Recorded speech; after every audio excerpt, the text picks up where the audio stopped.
industry experts, domain experts. It's my privilege to welcome you to this important session of enhanced cyber security in the power sector.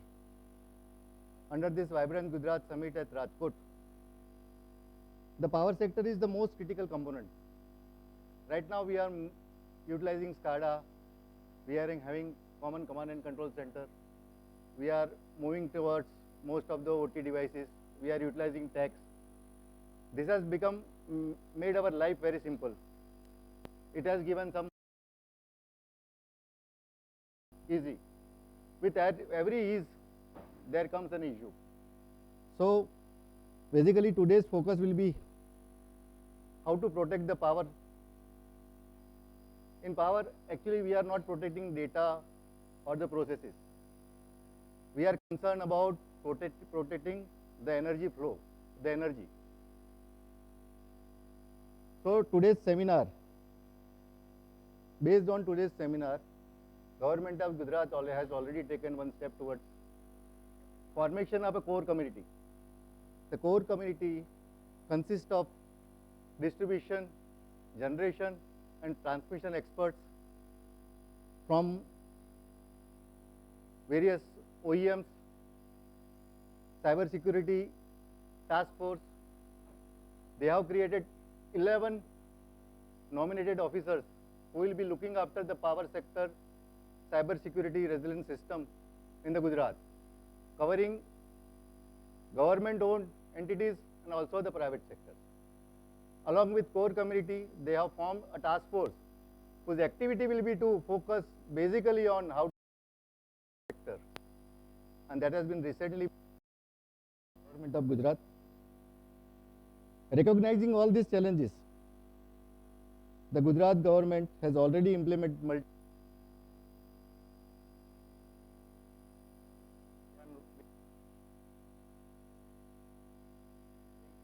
security operations center the OT devices. This session aims to further strengthen this journey by bringing cyber security firmly into the strategic and operation decision making. I think today's discussion, today's deliberation will help us to become more vigilant in the power sector cyber security aspect. So again, I welcome all the dignitaries for sitting on the dais and will be taking their reviews, briefs about the today's strategy about the cyber security. Thanks again. And now I will ask Deepak Goyal to kindly go ahead with the facilitation of the panelists and the speakers. Thank you very much.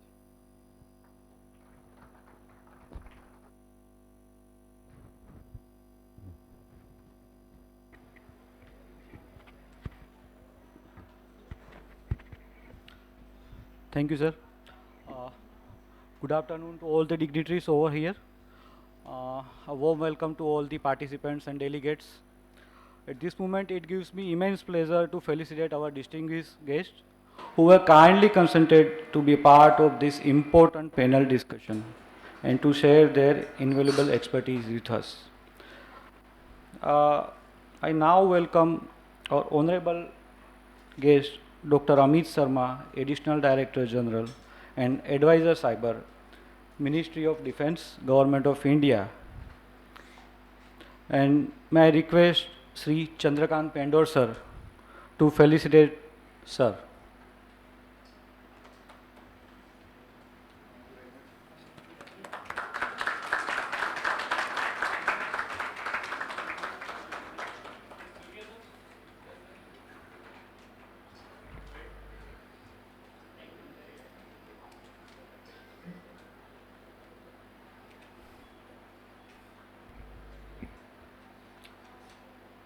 Next, I welcome on the dais Ms. Dharti Dolaria, Dean Rashtriya Raksha University.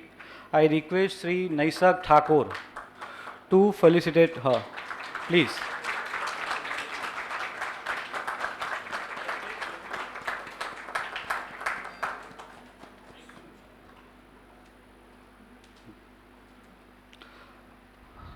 Next, I welcome on the dais Sri Samir Suklaji, Advisor, Gujarat University, and may I request Sri Himmat Saresa to felicitate sir.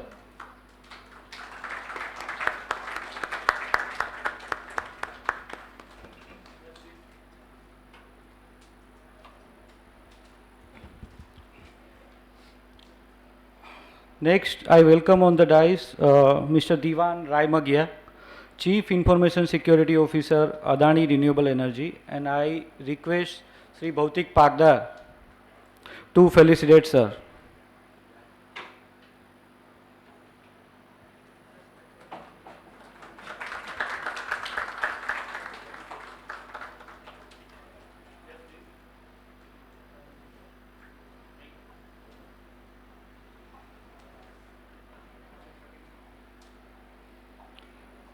Next, I welcome on the dais Sri Jagbir Singh, leader PSU and state checkpoint, and I request Sri R.B. Kamalia to felicitate Sri Jagbir Singh sir.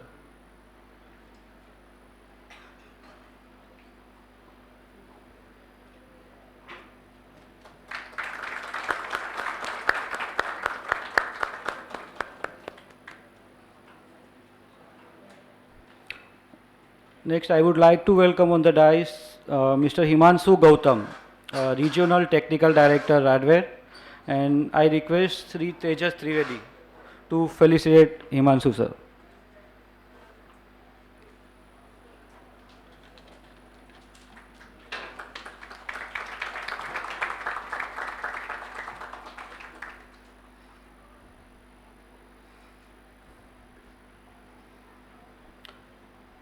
Next, I welcome on the dais Ms. Sarda Tiku, Country Manager, Trend Micro, and I would like to request Sri Tejas Rathod to felicitate her.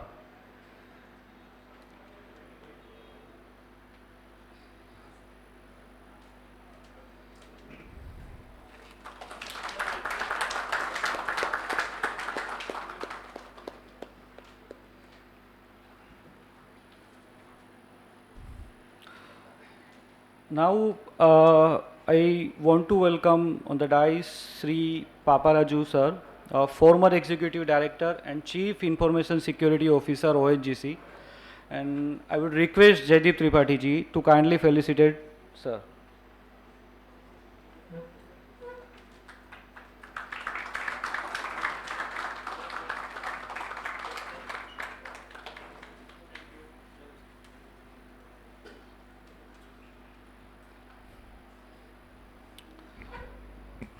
We sincerely thank to all our distinguished guests for being a part of the session. And I would now request our Honorable Dr. Amit Sharma sir, Additional Director General and Advisor Cyber, Ministry of Defence, Government of India, to kindly share his keynote address and set the context of this session. Thank you, sir.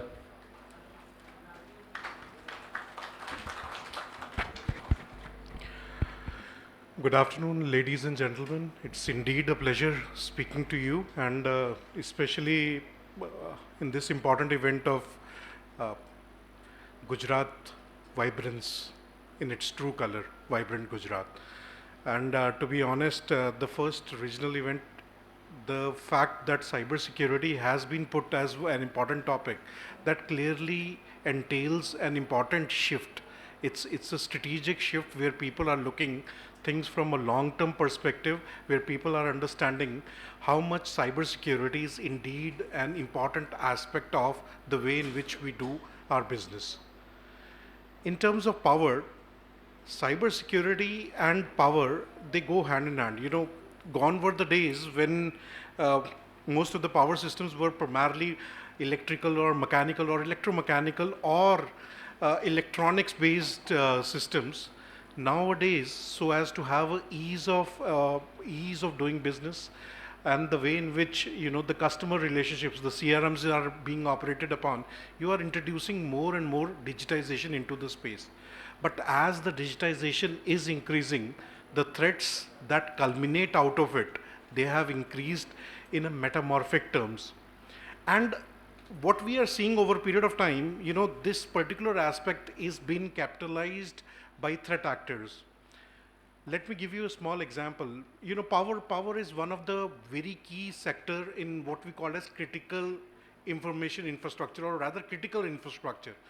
The informationized part of it is called as critical information infrastructure, and power is one of the most important aspect.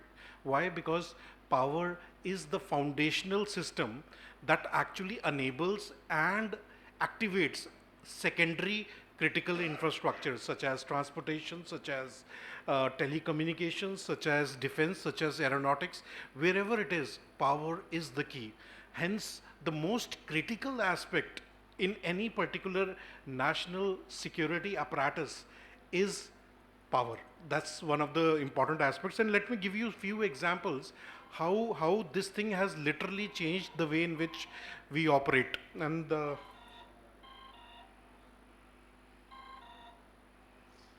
that has literally changed the way in which we operate. Let me give you a small example. Ukraine war. All of you are seeing Ukraine war. But just before the Ukraine war, there was an attack onto their power grids. But this is not the first time this happened. Way back in 2016-17, a malware called as Black Energy, and then subsequently its variant called as Dark Energy, was utilized in Ukraine specifically to disable out the entire power grid. What happened as a prelude in the Ukrainian war was as an example of what happened earlier. This is not just a one-off event. I'll just put it that way. Scenarios in the Indian subcontinent have been there, and much more sinister aspects of it are coming into the visible notification every day. It is being used as a play. Let me give you another example.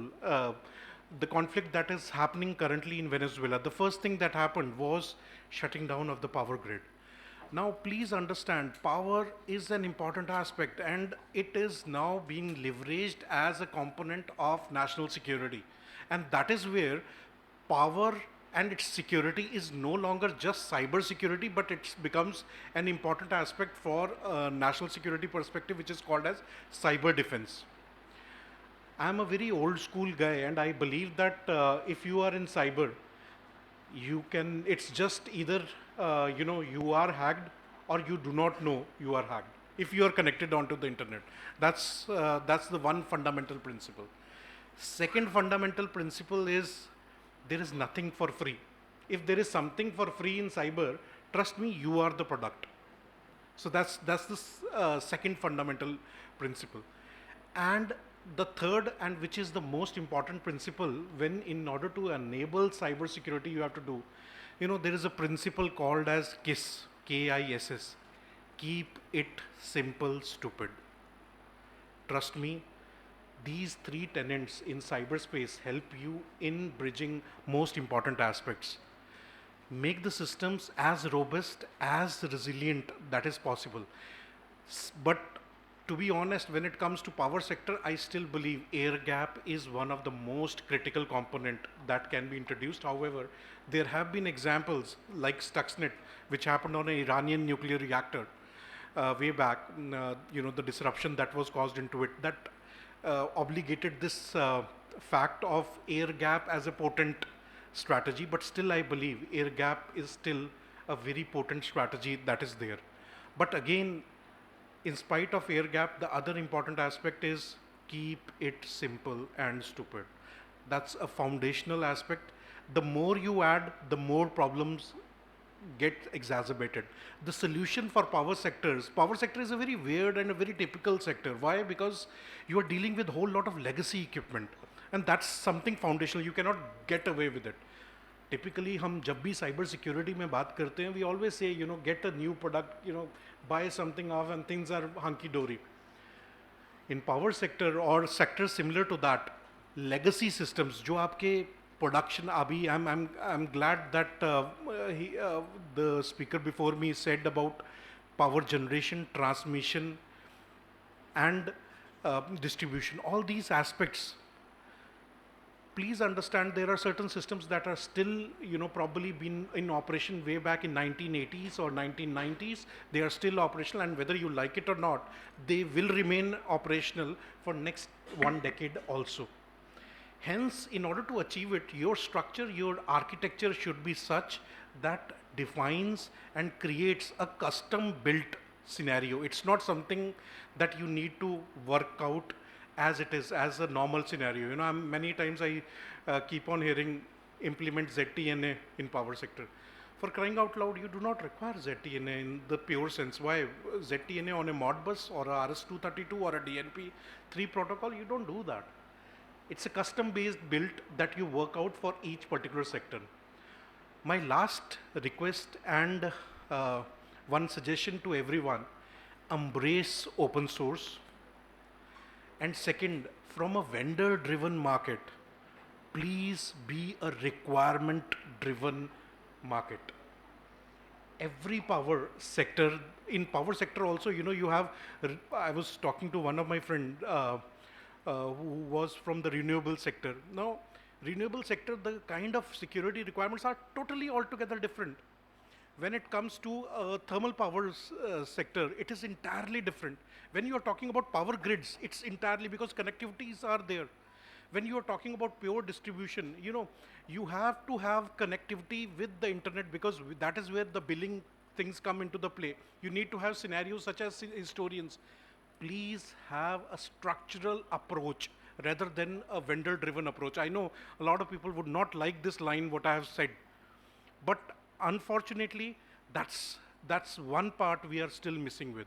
You have to live with certain critical systems, hence customization, sandboxing, enveloping, all these strategies you need to do. The security, cyber security aspects which you employ in the normal CT environment will not operate in your OT or SCADA or ICS environment. We need to take cognizance of that. And third, again, I would reiterate, requirement-based architecture. Every system is different, and specifically in the critical sectors, that's what makes it very critical. Please, rather than just vendor-driven, go for requirement-driven. Thank you very much. It is indeed a pleasure talking to you all. Jai Hind.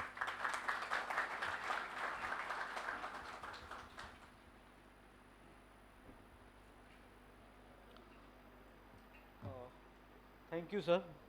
Thank you sharing all the informations on the cyber warfare, Ukrainian cyber attack approach we as a technical person should follow. That security architecture should be a requirement specific. You have to segregate all your OT and IT and kind of things. Apart from this, I learned that a recent Venezuela attack or Ukrainian attack, we learned that our next war will not be fought on land or air or sea. It will start with the cyberspace. So we all together, it is our responsibility to protect our critical infrastructure first. Thank you very much, sir, for this insightful information on every aspect. Now I would like to request our distinguished moderator, Sri Paparaju sir, to start the session and moderate. Thank you very much.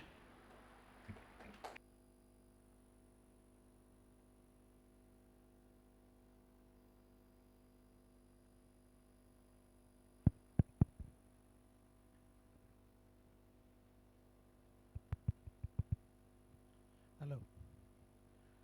Good evening, everyone. It's indeed a pleasure to be in such a conference which is addressed by who is who in the cyber security industry, right from the Department of Defense, Amit Sharmaji, Diwan Ramaki, and renewables, and the vendors' perspective and the subject matter experts.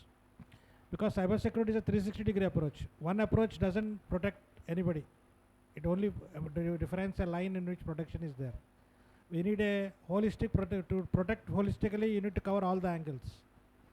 And what do you cover basically? How do you protect yourself means what are the weaknesses of the organization?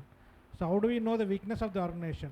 I hope today's discussion, panel discussion of the eminent experts will take us a bit forward in our understanding of cyber security as a subject and help us in our day-to-day life and protect the nation. My first question is taking off on the Venezuelan attack, which is called Operation Absolute Resolve. Even the President of the United States commented on Twitter that It was so beautiful to watch the lights go off. So in such a scenario, because we are in a geopolitical such situations are there, or we are based on our country's dynamics of geopolitics, what is the lessons we can learn and how do we protect in a broad sense? What are the fundamental factors in which we need to focus? I would request Amit Sharmaji to share a few.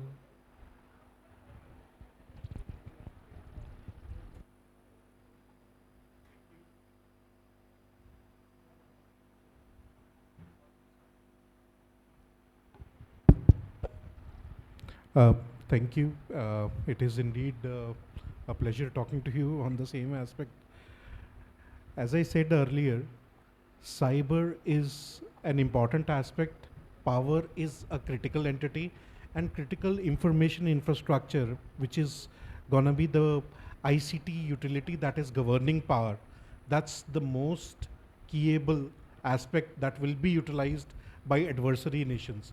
It's just a matter of how and when. Example of it you have already seen, multiple examples existed in the past, it would be there.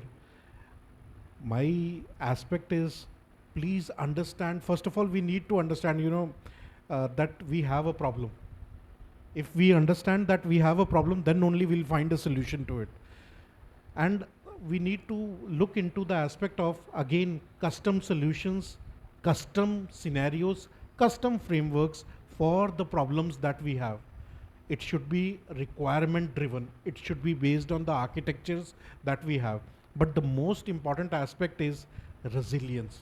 Resilience is the key.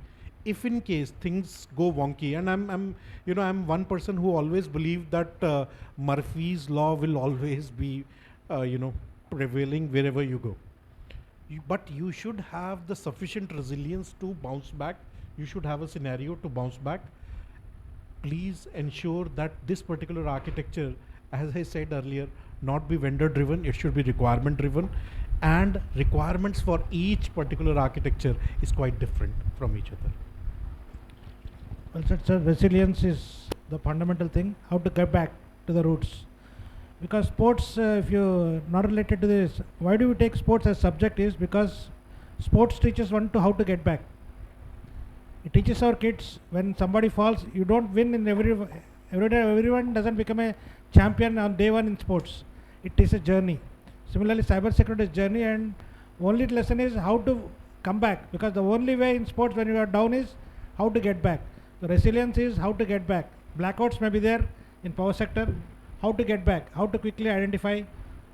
How to drill and attack, foresee situation and be prepared for it. These are the critical things where resilience comes into picture.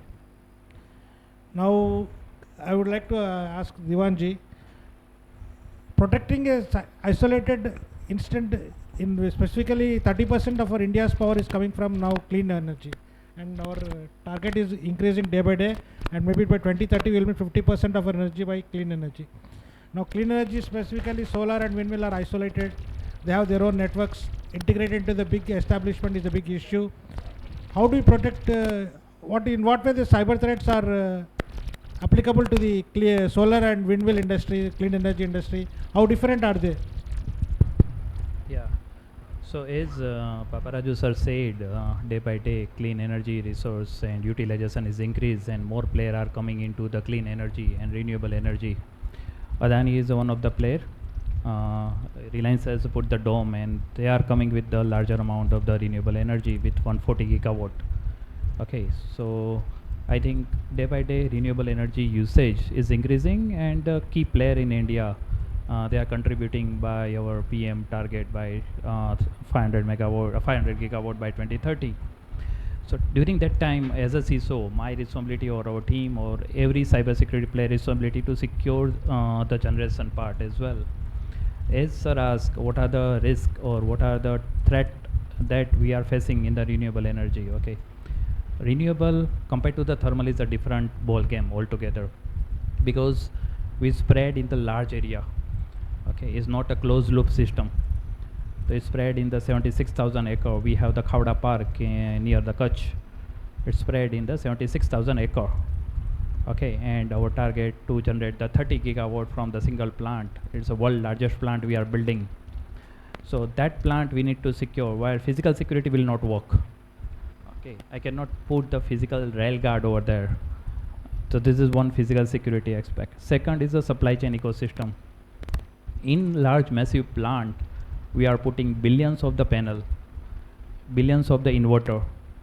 That time supply chain risk is increased because this material come from the foreign country, and we don't know what embedded inside that, what embedded inside the inverter, what embedded inside the panel, we don't know. So hardware level security, either in inverter, either in gateway, either in robot, that need to be checked thoroughly. Because cyber generally we discuss about the phishing, lateral movement, ransomware, but one more angle is there where foreign country can embedded malware in the inverter, we don't know. So this is supply chain risk is also there. So thoroughly we need to check whatever material supply in our plant. So generally we are performing the factory acceptance test and site acceptance test, and we are thoroughly checked our material. So this supply chain risk is the second one. Third risk is the legacy system, as Sir Amit sir said earlier. In thermal and renewable, legacy systems are there. So we cannot change legacy system because this system built for the 20 years. In IT generally span of the server is 5 years or 7 years. But in electrical engineering or manufacturing, this system built for the 20 years. So one day I cannot change to ask to my management to replace this server or system. So we have to balance both the side as a CISO. I cannot think 100% cyber security because I have to run my business as well. So what I have to do, or we can do as a team, so compensating control, we have to put virtual patching, generally we have to do. So this kind of the control for mitigating this legacy system in our environment. Okay. So this is the third legacy system environment kind of the threat. Fourth, we are sitting in industry 4.0. It means now OT is connected to IT.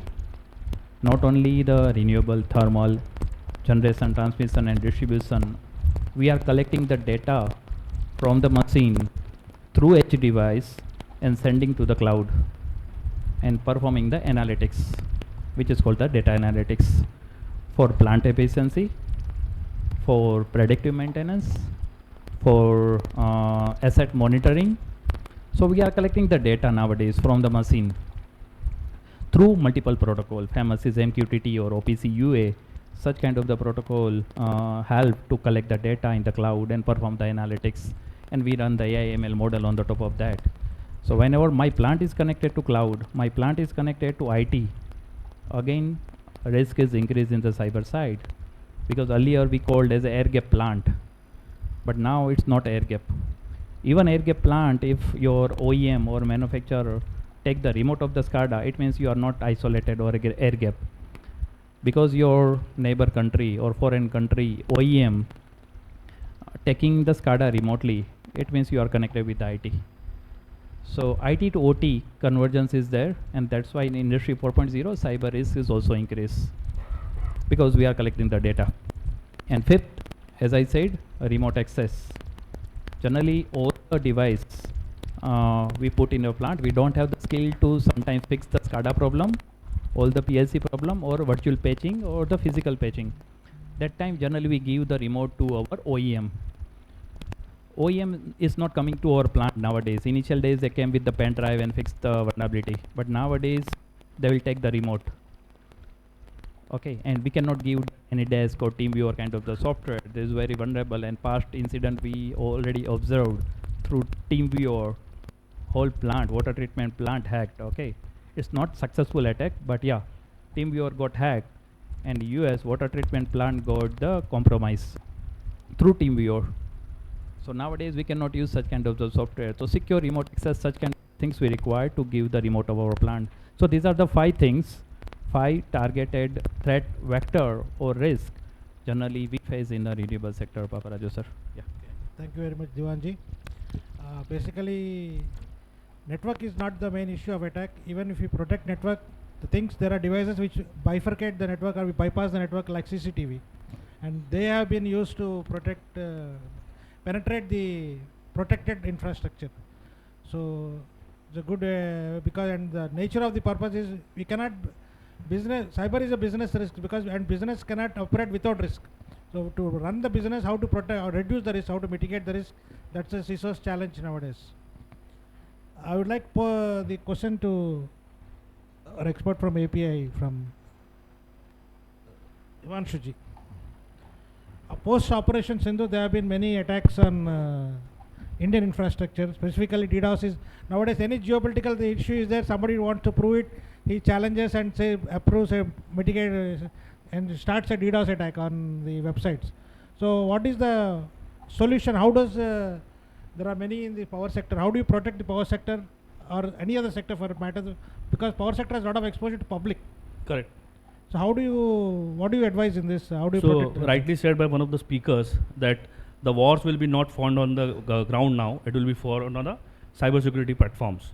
So what we saw in Operation Sindoor also, as soon as the attack started going from here and there in Operation Sindoor, we also started facing these attacks on our cyber systems. Okay, many of the organizations, not only in part of BFSI, but power sector, manufacturing, everyone facing the DDoS attacks from different geographical areas. The attack was coming from different countries. It was initiated by a single country, but coming from different countries. So after 2 days, if I'm not wrong, advisory was given by Government of India to various organizations like BFSI, PSUs, and energy systems and everyone to block certain set of IP addresses. The first set of IP addresses were given. It was like in not hundreds, it was in thousands, okay, to block it within 2 hours, which was a very difficult task for any guy to manage it on ground, okay. Once that was done, after 4-5 hours, again, the team got one more list. Ki now drop this IPs, go for this IPs. So this came on continuing for at least a week's time. And then finally we realized as providers that this is not the way to do it. Then we went into the behavioral way and understood the IPs, blocked the IPs on the edge itself. Didn't allow it to come to the systems. Okay, and now the DDoS solution as per when the olden days were there, we used to see the attacks used to happen on L3, L4. When I say L3, L4, it used to happen on the bandwidth choking up. But now the attackers have become more smarter. They're going and drilling down more towards the L7. And they're going and targeting the applications. Okay, if we don't have a control or don't have a solution inbuilt on our own internet solution, it will not be helpful for us. So we need to look out for a solution which is on premises. Yep. Thank you, sir. Now I'll take a pose a related question to Sharma ji. He is coming from a defense background where Indian defense is doing tremendous progress nowadays. Every day there is a new story, new missile development, new offense and defense, both mechanisms because of the geopolitical. The rate of development in the defense sector beats anything. I think railways are the only thing. It's Vande Bharat and all. So, typically I give a story like Ramayana is there. When Hanuman goes in search of Sita Devi, the first obstruction he gets is Mainak. He says, come and help me, I want to help you. So sometimes the obstructions are not by enemies, they are by friends also. So when you do good things, people want to test good things. So under such dynamic scenarios of changing geopolitics, are the threat vectors in defense same as power, or are they at a much higher scale? And specifically defense is completely isolated mostly. But apart from isolation, specifically as Divanji said, integration is there. What are the basic steps one needs to, or common sense to apply? Because you said keep it simple. That is, you apply common sense. So how do you apply common sense to protect power sector? Coming from the defense experiences. One of the important aspect is, as I said earlier also, when in terms to the first thing that I said, the requirement driven architecture, the second thing in that architecture, we need to follow, the 3S principle. We need to be secure by design. We need to be secure by deployment. And we need to be, secure by design, deployment. And then most importantly, we need to also look into the fact that how we need to ensure that security is beyond even in implementation part, when it comes to the people aspect that is there. So these are the three tenets of security that needs to be there. Fortunately or unfortunately, I do not know why, but when it comes to defense and when it comes to power sector and certain other critical information infrastructure, the threat actors are almost the same. And you'll be amazed they are. Let me give you a small example. The most famous APT 41, APT 40, again allegedly by one of the countries that is a neighbor to us. I'm pretty sure most of the people here follow the APT rule, so they'll understand what I'm referring to. And the military entity that works behind it, that is also known. The same entity has the same signature when it comes to penetration, into the defense, and it has the same infrastructure and the same tactics, procedures, and techniques, KTPs, what we call at the lingo, when it comes to the power sector and other critical infrastructure altogether. It's the same scenario, it's the same technique, the same entity that is not just attacking India, it's the same entity that attacks even US also. So the scenario, the TTPs, the IOCs are almost near similar, much more highly sophisticated. But why? That's where you need to understand why. In defense also, we have the first tier is what is called as the ICT infrastructure, or what we call as CT technologies, cyber technologies. And then there are secondary technologies which are called as operational technologies. That is where the weapon systems come into the play. Now when it comes to power sector also, again you have CT, that is the cyber technologies, and then you will have the electronics component, or the the electrical components, or what we call as OT technologies come into the play. In defense also, in the weapon scenario, there is in the OT environment you have custom protocols, custom scenarios, again in air gap. But yes, the maintenance and all these aspects are being looked into, that is there. But the same scenario also exists into the power sector. For example, I was talking about DNP3, Modbus, RS-232. You know, for crying out loud, RS-232 is at least 4 decades old protocol. It's still, ask anyone, it is still being utilized, whether we like it or not. So the scenario is almost the same with defense also, and the same. And the threat actor is also the same. And trust me, the consistency and the persistence through which these APT actors are operating, trust me, they are also the same.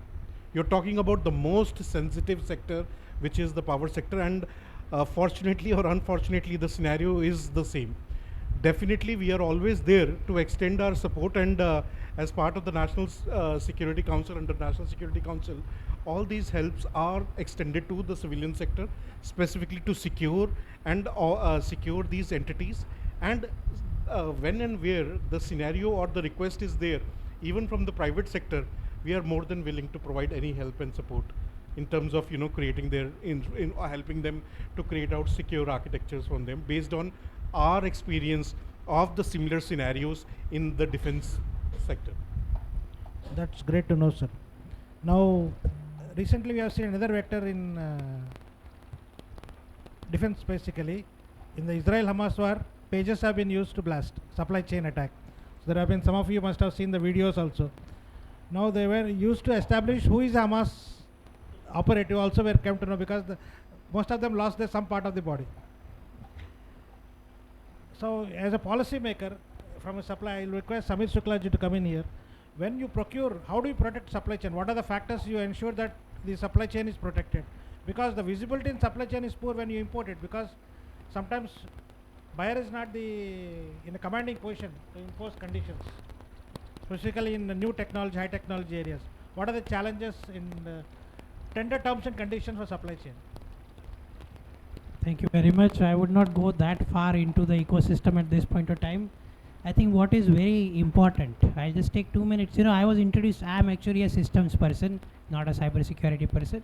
I was introduced to defense sector one fine morning I was invited for non-contact warfare technologies seminar by the Indian Army.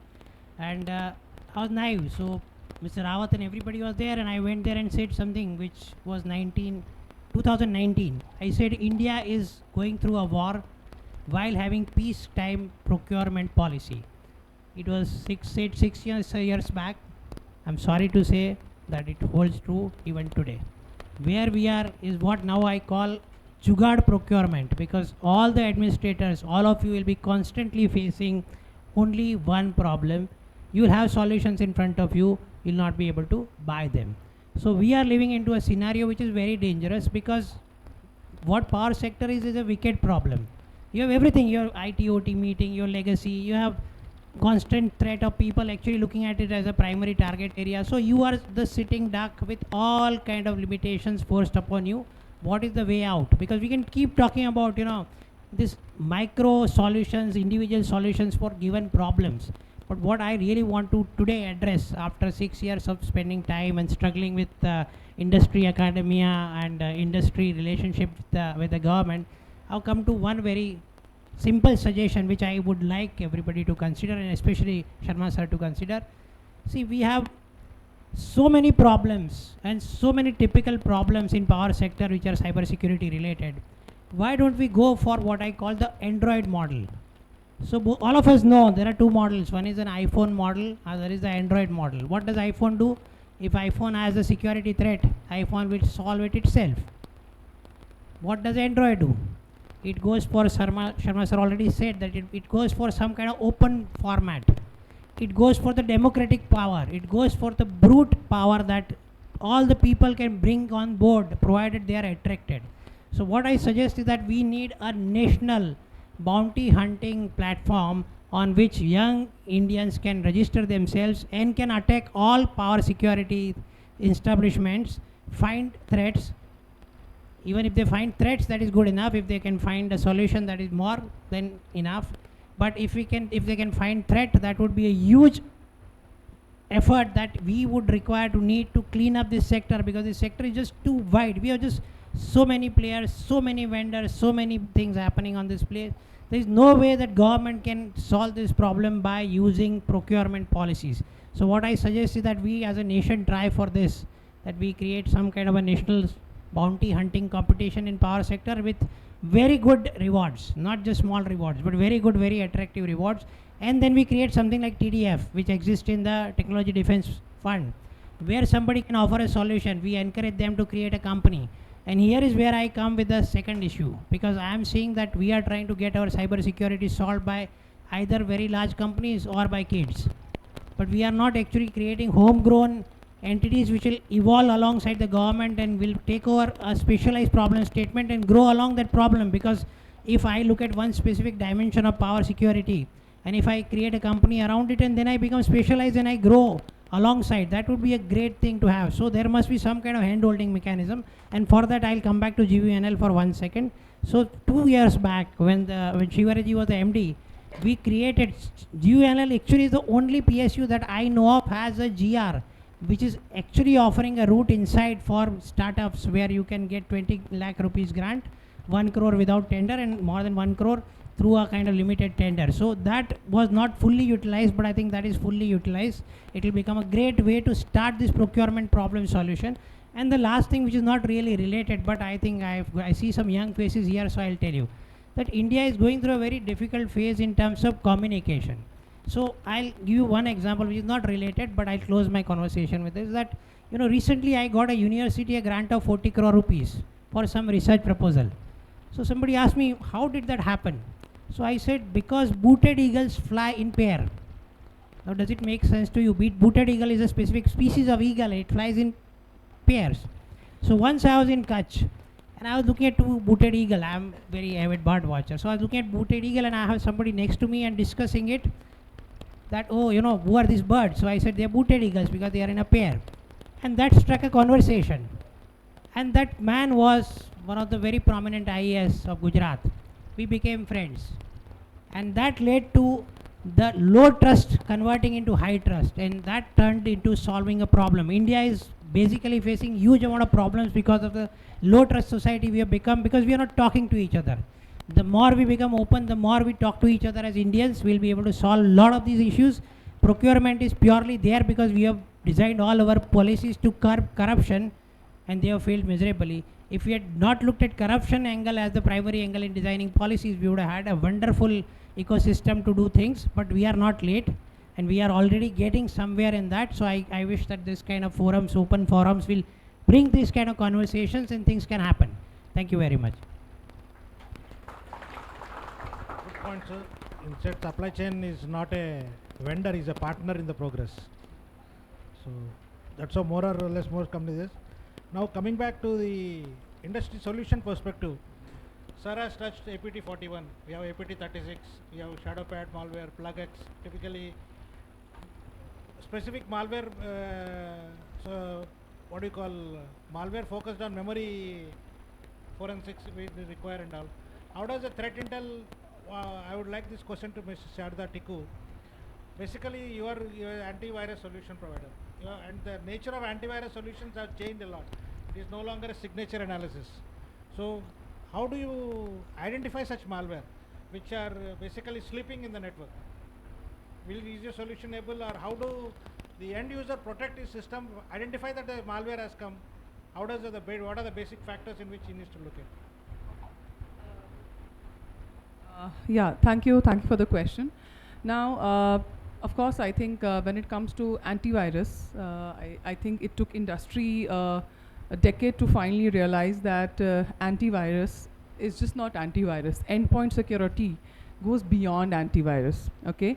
And if I may explain a little bit, when we talk about prevention controls, like when the whole industry was evolving, the focus was a lot on prevention. Like, that's how antivirus vendors were born. We prevent. The firewall, you prevent. And IPS, you prevent. I think it took us a while to understand that 100% prevention is an aspirational thing that we are looking at. I don't think 100% prevention is possible.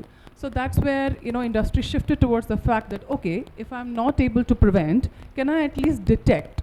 So that's where, when we talk about endpoint security, the whole evolution of endpoint security also focused from prevention to detection, okay? And now, then industry said, okay, sure, you're able to detect, but then what do you do next? The next what you do thing is you respond to the threats. Now, so to kind of summarize it, the endpoint security as an industry has also gone through an overhaul. So which was predominantly focused on protection. It was predominantly focused on one-to-one signature-based detection. It has gone beyond that. It is, of course, the prevention has become more and more robust. It's just not about preventing a malware. It's also about preventing a vulnerability. People say that, hey, what, antivirus is okay, I have deployed antivirus. So when you ask them, what is it that they have deployed? It is just a signature-based solution that they have deployed. Because when you talk about prevention, it means, your application whitelisting. It means your vulnerability prevention at the endpoint. It means it goes beyond just AV detection. So I think the prevention has become more and more sophisticated. It has become more and more agile, and it is evolving still. So, but again, that's the prevention part. Industry in last 5 years has now shifted towards the detection part because 100% prevention is not possible. That's where you see there is a lot of focus on detection and response. So that's where you talk about solutions like EDR, where the focus is on detection. So, so then when we talk about endpoint security, it is no longer antivirus. It is EPP. It is EDR. It is prevention, detection, and response that is compassing the endpoint. Now, again, I think why it was also important is that I think the entire action finally happens at the endpoint. Although we talk about the layered defense model, and we say that, your endpoint is your last line of defense.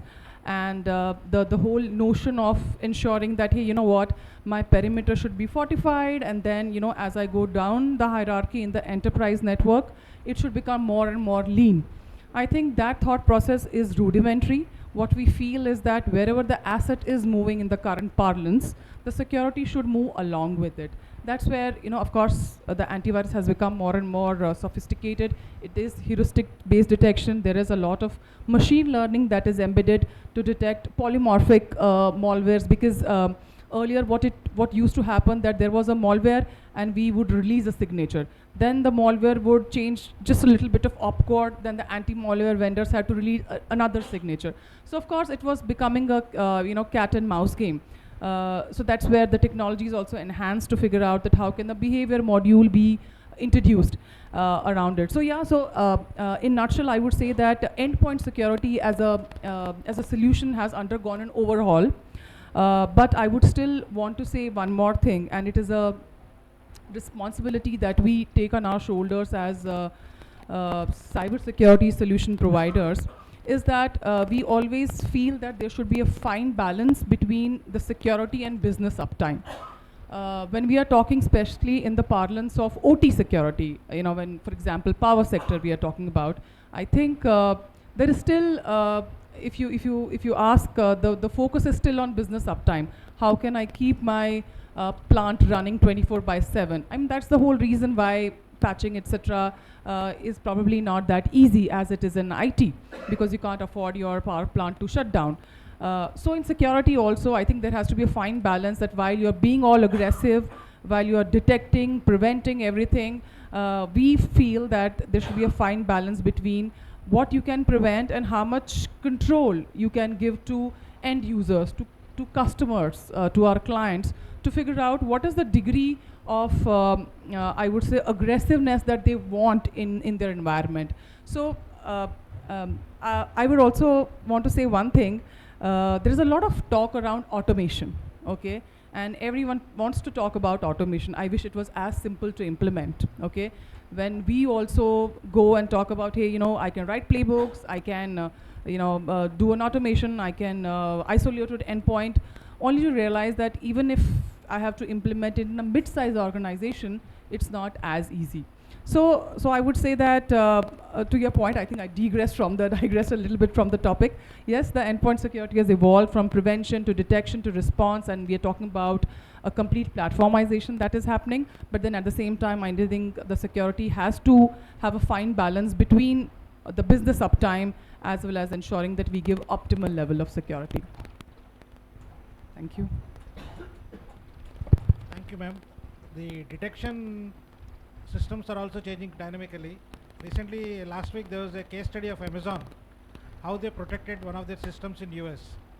They found the traffic on one of the servers, the RTT, the time they call it, time taken to travel for the packet. I think you know the case study of it. Yeah, this is laughing. So they found that normally it takes certain amount of time, but the amount of time taken for the ping, or what you call the packet to travel, is 3 times normal. So they did analysis. They found that the computer from which their server was working was infected, was compromised, and the control was actually with Asian. So the time taken was more from Asian country. So there are new ways of catching the, what do you call, the criminals operating out of it, penetration. Now, ransomware is one of the industry bane, we can say. It is available as a service. One doesn't need a knowledge of it. You can hire the service to attack another opponent or somebody else, or an inimical country or an unfriendly country with ransomware. Checkpoint comes with a lot of antivirus solutions. And we also have with, specifically as Mr. Tikku has been telling, how do you protect endpoint? One of the important factors is end user behavior analysis. So what is your take on, how do you say that, how does we need to protect ransomware protection? What are the basic steps? Because steps are easy. Data needs to be obfuscated. Resilience has to be built in. Beyond that, how do you attack ransomware, basically? How does your solution protect the infrastructure from ransomware attacks?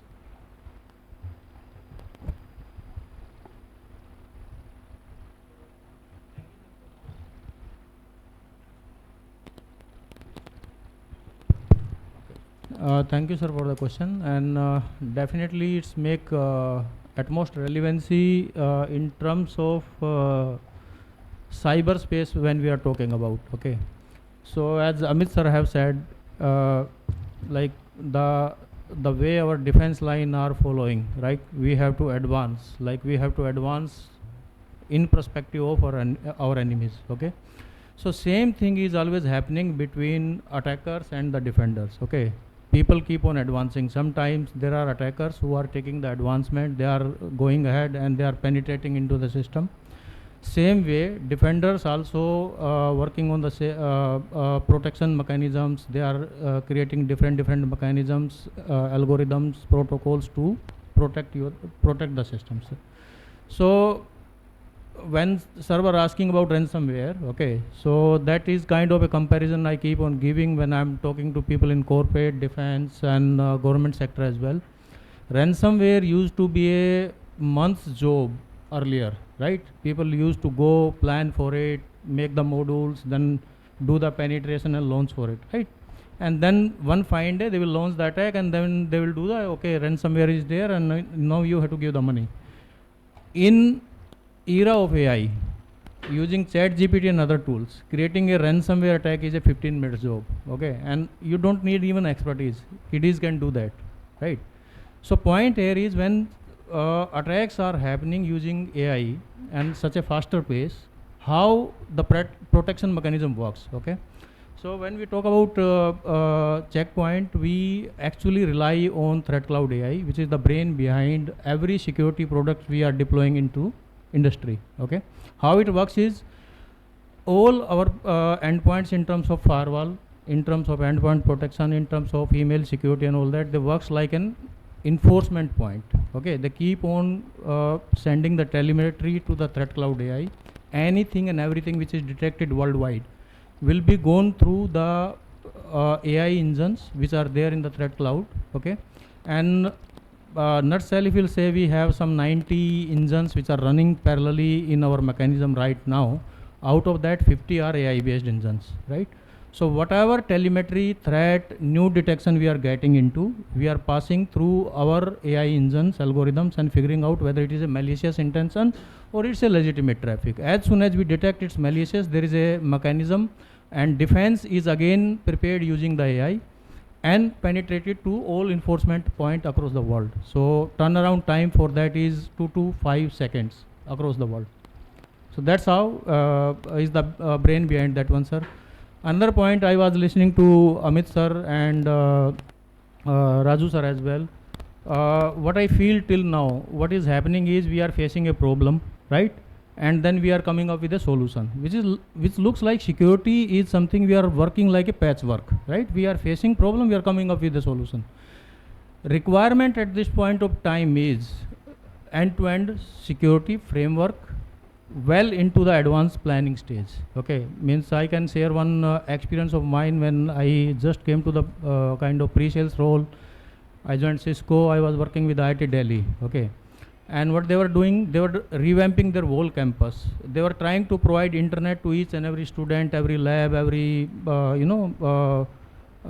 lecture theater, hostel rooms, everywhere. So I asked the question, boss, why this is required? Means why you are spending so much of money to expand your network?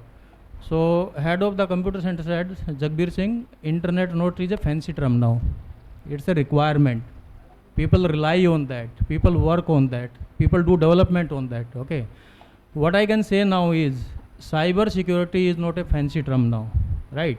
The kind of digitization, the kind of expansion, the kind of automation we are looking for in every aspect of industry, and again defense and power industry being most critical. This is end-to-end security requirement, okay? If I'll share one example only, I am talking about, say, any discom, right? It will be having three main portions. One is your command and control center, which is a central location, maybe on cloud, maybe on premises, right? Second portion is the transmission or transport network, which is like gateways which are sending data to the control center, right? And third is the field devices itself. Don't you feel any weak link in this three segment can go to a disaster, right? Probably at this point of time, what we are doing is we are securing more on command and control center. We are putting antivirus, we are putting endpoint protection, we are putting perimeter firewall, right? And then whole lot of stuff we are putting from security perspective. But whatever transmission is happening from your gateway to the command and control center, is that encrypted? If that is not encrypted, there is a possibility that somebody is sniffing in between. They can manipulate the data, right? Another point is, say, if I talk about AMI only, advanced metering infrastructure, right? The whole infrastructure is working on either on Bluetooth, RF, or LoRaWAN and all that. All these are natively not encrypted, right? They are only providing the infrastructure, they are only providing the connectivity. Think of a scenario, you have a society where you have deployed 5,000 meters, Somebody like who know IT, cyber security and all that, sitting, developing an application, getting connected into the RF, right? Getting reaching to the meter, and from that meter getting reaching to the gateway, right?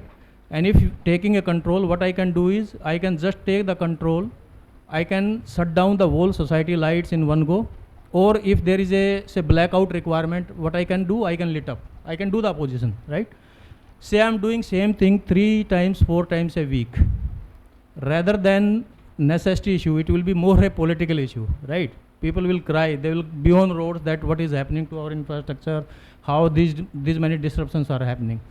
So definitely when we are talking about all these problems, solution is end-to-end security, right? When I'm securing the control center, when I'm securing the transport mechanism, when I have to secure the endpoints as well, okay?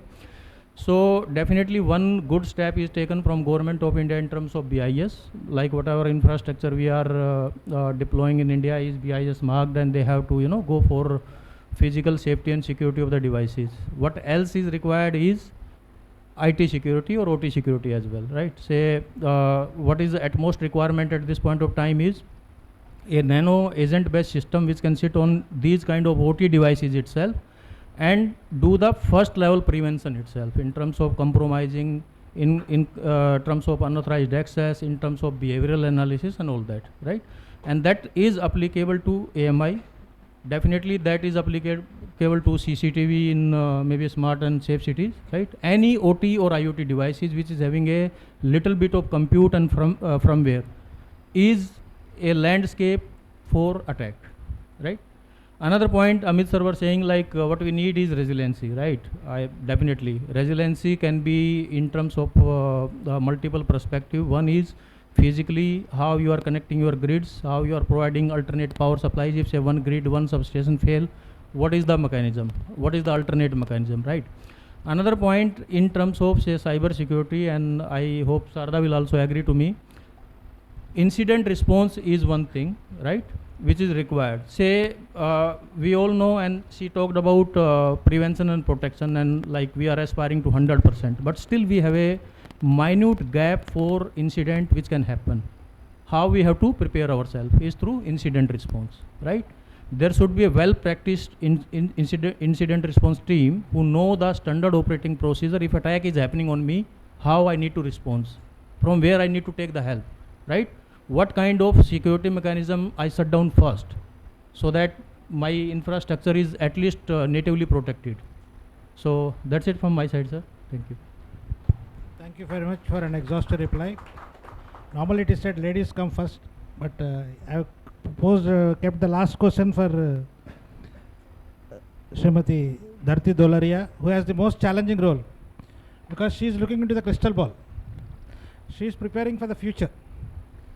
So can you explain RRU role specific in preparing the future generation for protecting of the specifically to power sector, because you are doing tremendous work is being done, and I have seen some of the students of RRU, interacted with them.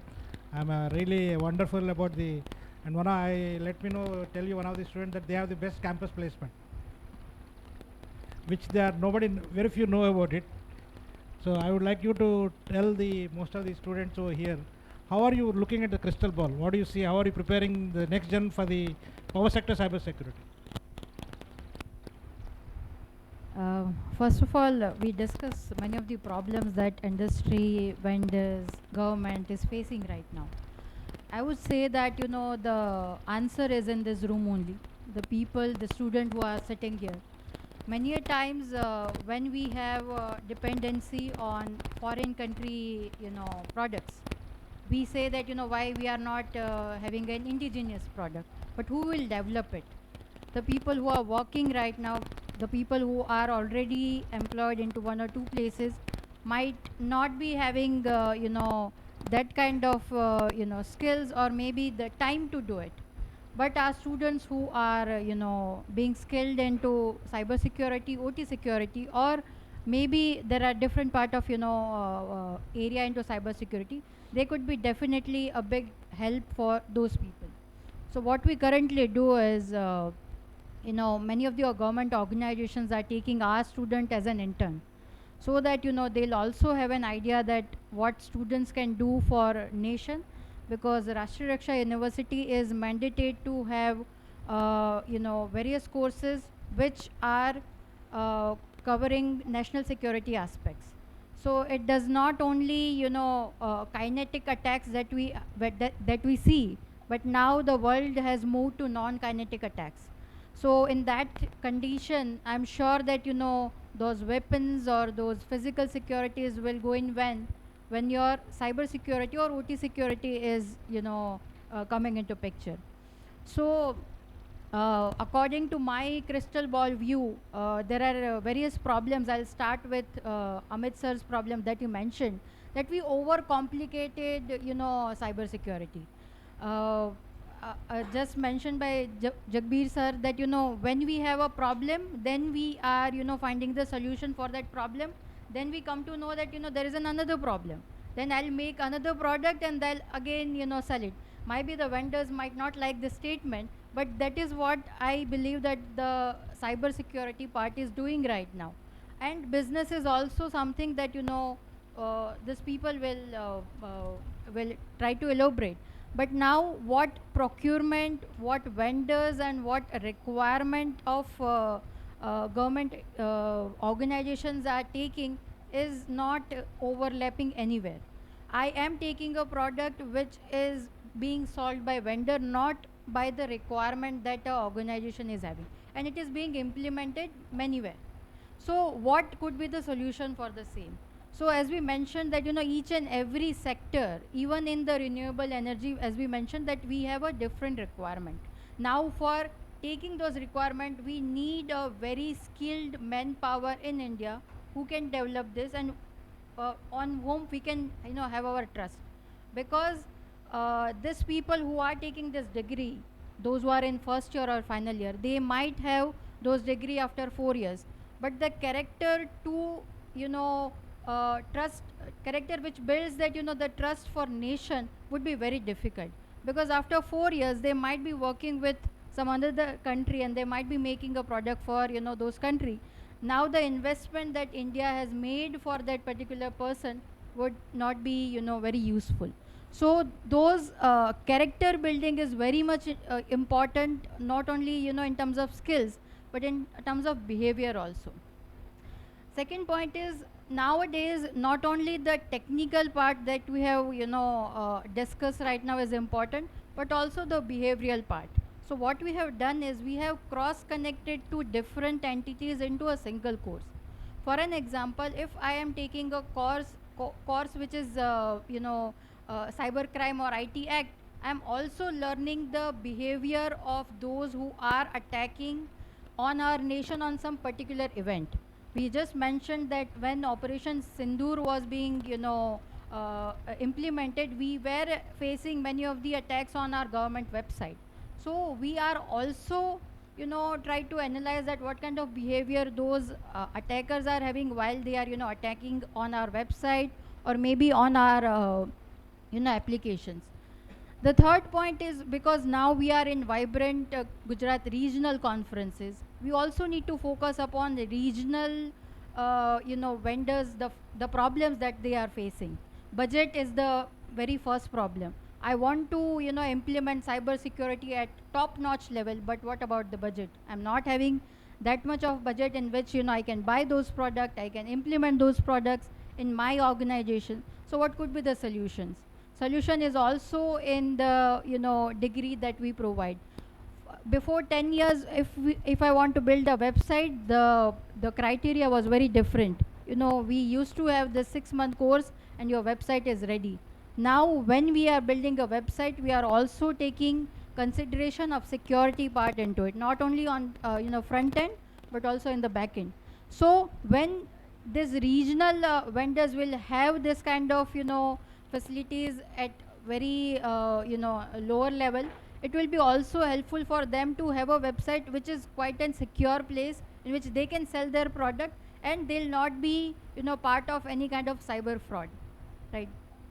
The third point is, now we thanks to this forum that now we are discussing this kind of problem, we are also identifying, but day by day now cyber security is being also connected with AI or agentic AI. Now we have one problem, the second or third problem has already arrived into it, and now we need to find solution. So rather than adding those problems into our current products, my suggestion would be why we are not focusing upon the root of that product. If the root is not so complicated, it is quite simple and very secure to utilize, I'm sure that we do not need to spend in the layer wise in each and every time we are finding out the problem and also giving the solution for the same. But it will also be user friendly for regional vendors, for regional users who want to use this product. And open source, as Amit sir rightly said, that even in the universities we always look upon the professional version of any of the product. Why we are not giving importance to open source softwares or application that we can use? If we start with the universities, I'm sure that when we have a very robust product, it would be also be adopted by the government organization, because now we have built that trust that although the product is open source, but it is having that kind of security which could be built upon in any of the industry level product. So the youth or the students who are sitting right now, which is in the majority, I request all of you that whenever we are learning any new product, the software, I'm sure that indigenous product could be developed, and the guidance of those who are sitting in this room could be taken, and I'm sure that those product development could be a place in which that could be reduce the problems that we have discussed right now, and this could be also sold out outside the country. So you are the people who will give us solution in next 5 years that we should avoid those products, and maybe we should start the indigenous product in our nation. And it could be a very turning point for all of you, because this is the place in which you will put your ideas. This is the problem. I'm sure in this last 1 hour you have identified that these are the problems industry is having right now.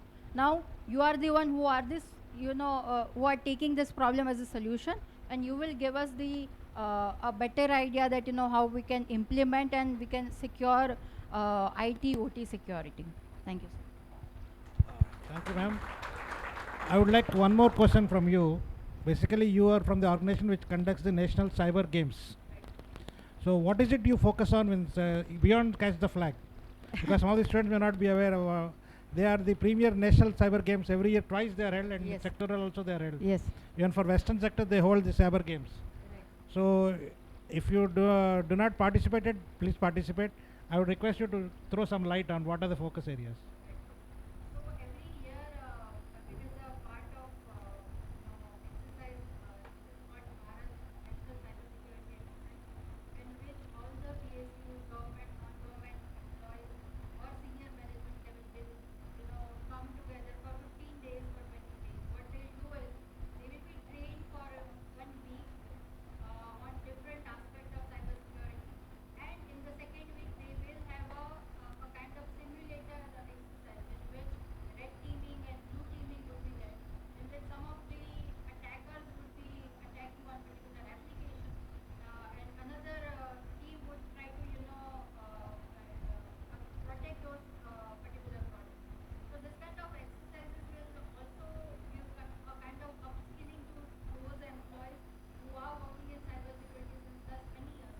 But learning new things would be very important for each and every employee, rather from junior level to senior management. So what we do is for this 15 days we try to train them which are the modus operandi of attacks which are being held, and after 1 week we also try to do this kind of simulator exercise in which they will participate, and they learn that how to protect those systems which are vulnerable at particular. Thank you, ma'am. I would request the Chandrakantji and his team to take opportunity of the help they are given by RRU. It is local to you. Your manpower should be trained accordingly, and I would request the panel to give as a last step 3 steps in which you would like to add on to what you already covered, which is your goodbye, or what do you call, see that the audience can focus on when they go back from this confabulation. I'm turning 60 this year, so I think I'll say my goodbye anyways to say technology sector. So, but I think I'll reduce it to something very human. The problem with India is that we are not talking. If we are talking with each other with trust, we'll have all the problems solved. So that is my last message I would say for this of the gathering where I see a lot of young people, and I hope that that is taken forward in the new India. Thank you very much, sir. You have an interesting point on trust, sir, because normally so far I have been at variation with it. I just take a deviation of 1 minute. There was one anti-zero trust solution seller. So I said, when you selling a zero trust, how do I trust you? And normally in Indians, in my lectures and all, I say that when we go on a train journey, a 12-hour journey, a day and a 1-night journey, by the time we get down, we know the addresses, we know the reach, we know the marriage, how many children are there, grandchildren are there, age limits. We trust too much, that's what I said. But from a vendor perspective, you said trust is not there between user and vendor. That's an interesting perception. Yeah, I would like. Yeah, hi. So last thing I think is trust sir said. So generally we called as a not a CISO, we called as a chief trust officer. So generally management trust on us, okay. So because we are going in digitalization, so they are putting trust on us because we are securing their business. Similarly, we are supplying the electricity to citizen, they are trusting on us. So generally the trust part is correctly said by Paparaju sir. So now lesson learned from this panel discussion or this conference and young stars is there. So I think after this conference, something we need to build, something we need to deploy and secure our infrastructure, okay. It's not like only in paper, only in a discussion. I think we need to build something which will secure our power grid, generation, transmission and distribution. It should not be retained or restrict up to this conference, okay. So this is my request, and we are also doing the same, and as a community we can secure our power grid, okay. Thank you. As a final word, I'll just say one thing, that no one solution fits for all. Everything is to be customized according to the particular problem that is there. Now people would always say, ये जाते हुए हमें problem देंगे, solution नहीं. So please understand, security में हमें एक concept होता है, every calamity comes with an opportunity. We always work on this, that every calamity has an opportunity. The best part is आपको वो opportunity capitalize करनी है या नहीं. I'm very glad that the dean from RRU said about the young guys. आप सबके अंदर एक बात समझिए, साइबर सिक्योरिटी में जो अभी सिनेरियो है, you won't be able to create out monolith security solutions that can work. One of the panelists was saying response, endpoint detection and response. For crying out loud, in a power grid kind of a scenario or a critical information infrastructure kind of a scenario, you can't do a response. Let's say a process is there which is for a mission critical thing. Just because it got infected, you can't shut it down. So again, one solution does not fit all. आपको इससे opportunity क्या मिल रही है? Opportunity ये मिल रही है, आपके पास हर sector में नए सॉल्यूशंस बनाने के जगहें और अपॉर्चुनिटीज़ खड़ी हो गई हैं. आप वो सॉल्यूशन बना सकते हैं. एक और पैनलिस्ट ने एक वर्ड बोला था, सप्लाई चेन इन्फेक्शन. इन सभी चीज़ों की ना सिर्फ एक ही सॉल्यूशन है, जो ऑनरेबल प्राइम मिनिस्टर ने, हमारे प्रधानमंत्री साहब ने भी बोला हुआ है, आत्मनिर्भरता. हम डिफेंस में प्रॉब्लम्स हम फेस कर रहे हैं, हम डिफेंस में भी आत्मनिर्भरता पे जा रहे हैं. अगर यहाँ पे भी हमें करना है, हमें आत्मनिर्भरता से साइबर स्वच्छ भारत की तरफ जाना है. और यही की है इस चीज़ के अंदर. जो सबसे इम्पॉर्टेंट की बिल्डर्स हैं वो आप लोग यंगस्टर्स हैं. Please don't follow jobs and stuff like that. Please create opportunities. There are ample opportunities in cyber security. Multiple problems are there. Multiple scenarios are there. As a startup आप ये opportunities को capitalise कर सकते हैं, बना सकते हैं उनके लिए सोल्यूशन, जो सिर्फ ये प्रॉब्लम सिर्फ इंडिया में नहीं है। ट्रस्ट में, अगर आपका सोल्यूशन, भारत एक ऐसा विविध एरिया है जहाँ पे आपको हर किस्म की प्रॉब्लम मिलेगी, लेकिन अगर आप ऐसे सोल्यूशन बना सकते हैं जो भारत के सिनेरियो में काम कर सकते हैं, वो दुनिया के किसी भी सिनेरियो में काम कर सकते हैं। You will have the best solution in the world. So this is a time for opportunity. Again I am retreating, this is a time for opportunity. Don't see it as a calamity, see it as an opportunity. और key word एक ही है, आत्मनिर्भरता। इससे supply chain infection भी खत्म होगी, इस पे ट्रस्ट फैक्टर भी आएगा, और सबसे इंपॉर्टेंट पार्ट जो किसी ने भी नहीं बोला, trust is never to be used alone, trust always come along with responsibility. We tend to forget the responsibility part, what we owe. That responsibility is to our country, that responsibility is to our society, that responsibility is for global humanity. Trust और responsibility की है, और आत्मनिर्भरता ही है वो की जिसके through आप स्वच्छ साइबर भारत अचीव कर सकते हैं। और यंगस्टर्स, आप लोगों के पास ही इस चीज़ की है। हर एक कैलेमिटी को अपॉर्चुनिटी बनाइए। Thank you. After such a powerful thing, if I have to give one advice, that would be that, while of course all the panelists have given their one, I would say that it needs a mindset shift. Okay? If you have to do or make a change, you have to shift your mindset. Okay? You have to ensure that cybersecurity is a part of the culture, anything you build. It is built by design. It's part of any blueprint you build. I'm not too sure if all of you would be doing cybersecurity. Maybe some of you would be building apps. Maybe some of you will be building infrastructure.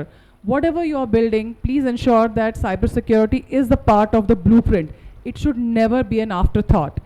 The fact that we are facing so much issues in, I don't hesitate to say, in securing OT systems, is that it was an afterthought. It is an afterthought. The legacy systems were built decades ago, and of course now it is getting very difficult to secure them. So whatever you are building now, ensure you build or secure by design principle, follow that, and ensure that anything, any code you write, ensure that all my checks ready. Anything you put in a CI/CD pipeline, ensure that security is this. Anything you do in the runtime environment, every check should have a cyber security tick mark, and then only it should go live or go to the production.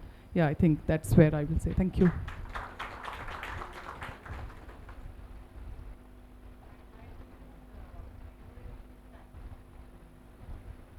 I think yesterday only, when Honorable PM was, addressing us, he mentioned about 2 lines, which is, directly implements all of us.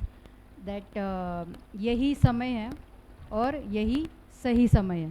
मतलब this is the right time to have your own products, to as sir rightly mentioned, to be created in India, and to export it outside.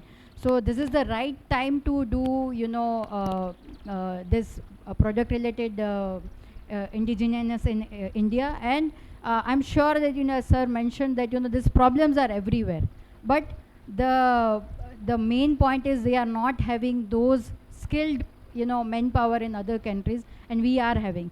So this is the right time to develop those products and to sell it outside. Right.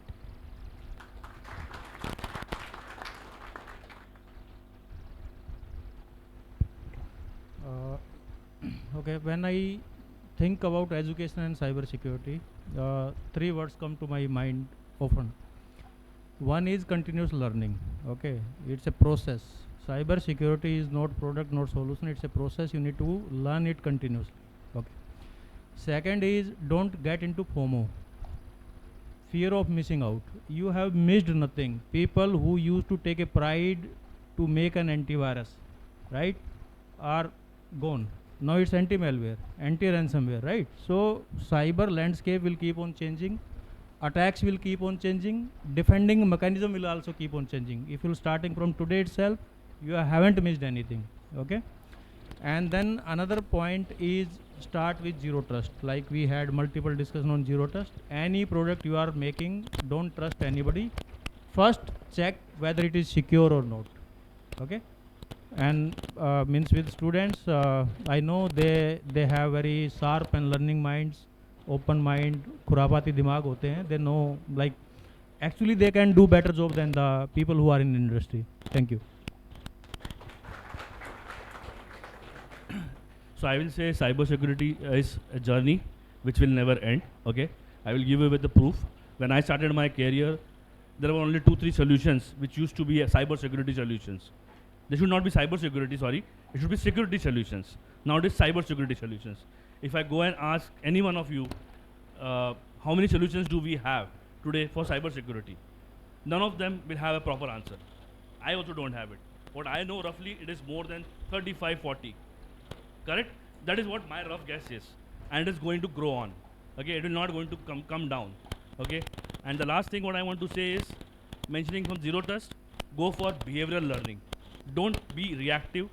Let us be proactive. Let us have behavioral learning, make our own signatures, implement that onto our solutions. Thanks everyone. I sincerely thank the panelists for their wonderful insights into the cybersecurity, which has been an eye-opener for many, I am sure. As we conclude, what we have learned is cybersecurity is a shared journey, a shared responsibility. It's a journey, and every one of us is a different step in it, but we all need to travel together. We need to be proactive, not reactive. And there one solution does not fit the bill. It deals with human behavior, it deals with cognitive bias, it deals with many other psychological factors in ensuring a cyber security. And remember, there have been many castles built. You build multi-layer defense. But ultimately, all castles built in the world with different defense layers, somebody opened the door, they have been defeated. So, how, if you are working in an organization, how to ensure that not a single weakness exists? Because we have to be lucky as a defender all the time. An attacker has to be lucky only one time. And ransomware we discussed. In a ransomware attack, the attacker typically sits in the network undiscovered for 228 days before he launches attack. So almost a year, more than 8 months, he is already there in the network. So how to ensure the network? This is a challenge. So take it like a game, take it like a career, be happy with what you can do, and learning never stops. You all play games, young generation. The game is what? Attack and defeat. All the game, 99% of the games are killing someone. Here at least protect someone. Okay. With that I give it over to the chief. So we'll request Jaideep Tripathi to have a vote of thanks.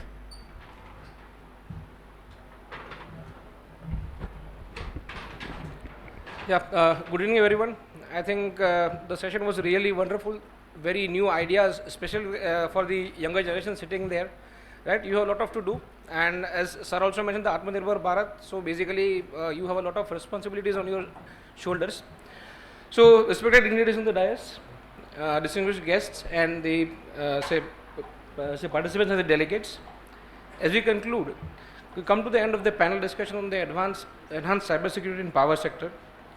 I take this opportunity to express our sincere and special thanks to Honorable Dr. Amit Sharma sir, who had taken out a special time for us in this, from his busy schedule. I would also like to thank Ms. Dharti Dolaria, Shri Samir Shukla, Shri Diwan Rai Magia, Shri Himanshu Gautam, Shri Jagbir Singh, and Ms. Sharda Tiku. Right. I would like to thank Government of Gujarat, Industries Department, Index TB, Energy and Petrochemicals Department, GUVL and subsidiaries, and Marwari University for providing us a wonderful infrastructure for holding such sessions. I would also like to thank all the participants, right, for their time. With this, I once again thanks Paparaju sir, right, for his domain expertise, clarity of thoughts, and balanced moderation ensured that the discussion stick around the agenda that we have decided. I once again thank all the stakeholders who are directly and indirectly involved in smooth conduct of this session. Thank you. Jai Hind.